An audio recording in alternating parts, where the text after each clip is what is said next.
വല്യമ്മ അന്വേഷിച്ചു എന്ന് പറഞ്ഞു. എന്തിനാണെന്ന് നിനക്കറിയില്ലേ? അറിയില്ലേ എന്ന്? പവിയങ്കൾ ഹോസ്പിറ്റലില്.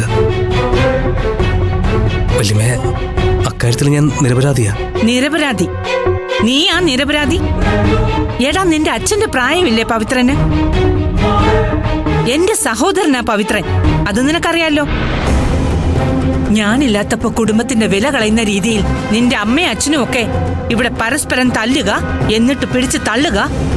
അതൊന്നും നിനക്കൊരു തെറ്റായിട്ട് തോന്നുന്നില്ലെങ്കിൽ എനിക്ക് പിന്നെ ഒന്നും പറയാനില്ല.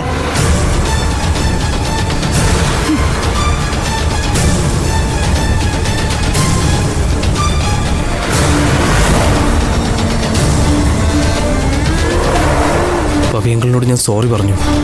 നിന്റെ ഒരു സോറി? എന്തെങ്കിലും തെറ്റ് ചെയ്തിട്ട് ഒരു സോറി കൊണ്ട് അതെല്ലാം തീരുവോ? എങ്കിൽ കൊള്ളാലോ. ഇതാദ്യത്തെ സംഭവമൊന്നുമല്ല. ഒരിക്കൽ സ്വന്തം അച്ഛനോട് വഴക്കിട്ട് ഈ മരുവത്തൂർ വിട്ട് ഇറങ്ങിപ്പോയവനാ നീ.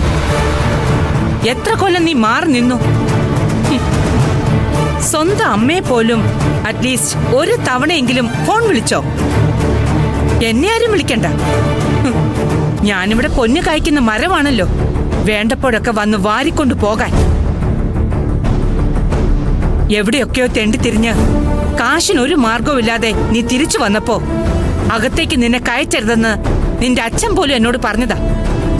എന്നിട്ടും ഞാൻ ക്ഷമിച്ചു.